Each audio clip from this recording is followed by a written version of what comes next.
आज हम सैकड़ों वायरस के लिए सार्वभौमिक नेजल स्प्रे वैक्सीन विकसित किए जाने पर चर्चा करेंगे। सार्वभौमिक वैक्सीन का विचार बीमारियों की रोकथाम के तरीके में एक बड़ा बदलाव लाता है। वायरसों के सामने आने पर प्रतिक्रिया देने के बजाय यह एक अधिक प्रभावी समाधान की ओर कदम है, जो संभवतः एक ही शॉट या खुराक जो एक साथ कई वायरसों को नियंत्रित कर सके। आमतौर पर टीके मुख्य रूप से मौजूद वायरसों के प्रकारों पर केंद्रित होते हैं, जिसका अर्थ है कि हमें उन्हें लगातार देखते और अपडेट करते रहना पड़ता है, जैसे कि वार्षिक फ्लू वैक्सीन के साथ होता है। लेकिन यह सार्वभौमिक प्रकार का टीका वायरस के उन हिस्सों को लक्षित करता है जो किसी भी उत्परिवर्तन के बावजूद अपरिवर्तित रहते हैं। ये स्थिर हिस्से पूरे वायरस परिवार में कमजोर बिंदुओं की तरह होते हैं और इन पर लक्षित करने से संबंधित कई कीटाणुओं के विरुद्ध व्यापक सुरक्षा मिल सकती है। वास्तविक उम्मीद 2026 की शुरुआत में स्टैनफोर्ड मेडिसिन के कुछ शोध से पैदा हुई है। बाली पुलेंद्रन और हैबो झांग के नेतृत्व में उनकी टीम ने एमोरी, यूएनसी चैपल हिल और एरिजोना के लोगों को शामिल किया। यह मुख्य रूप से अमेरिकी टीम है और उन्होंने GLA3M052LS+ ओवर नामक एक वैक्सीन विकसित की है।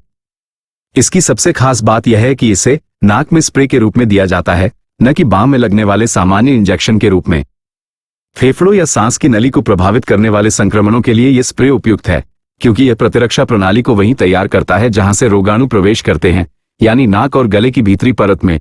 यह स्प्रे सिर्फ एक वायरस का मुकाबला नहीं करता, यह शरीर की प्राकृतिक प्रतिरक्षा प्रणाली को महीनों तक सतर्क रखता है, ताकि नए खतरों के प्रकट होते ही उनसे मुकाबला किया जा सके।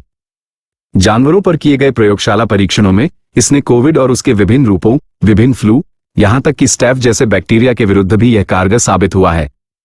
और आश्चर्यजनक रूप से इसने धूल के कणों जैसी चीजों के प्रति प्रतिक्रियाओं को भी कम किया, जो किसी टीके से अपेक्षित नहीं होता। ऐसा लगता है कि यह पूरे श्वसन तंत्र को सिर्फ संक्रमणों से निपटने के लिए ही नहीं, बल्कि अन्य चीजों से भी निपटने के लिए तैयार कर रहा है। If you like the video, kindly like, subscribe and share. मई 2026 तक इसका अभी भी प्रारंभिक क्लिनिकल परीक्षण चल रहा है, मुख्य रूप से चूहों पर, और परिणाम अच्छे रहे हैं। फरवरी में साइंस नामक पत्रिका में एक शोध पत्र प्रकाशित हुआ था, जिसमें 3 खुराक के बाद कम से कम 3 महीने तक सुरक्षा का प्रमाण मिला। वायरल लोड में भारी गिरावट आई, बिना टीके के मुकाबले फेफड़ों में यह 700 गुना तक कम हो गया। उस हिस्से को समझाना थोड़ा मुश्किल है, लेकिन मुख्य बात यह है कि यह मजबूती से टिका रहा। अब वे इंसानों पर ट्रायल के पहले चरण की तैयारी कर रहे हैं, ताकि यह पता चल सके कि यह सुरक्षित है या नहीं, और क्या चूहों में मिली इम्यूनिटी इंसानों में भी काम करती है। अगर ऐसा होता है तो जरा सोचिए, हर मौसम में कई सारे बूस्टर लगवाने के बजाय बस एक नाक वाला स्प्रे, नेजल स्प्रे ही काफी होगा।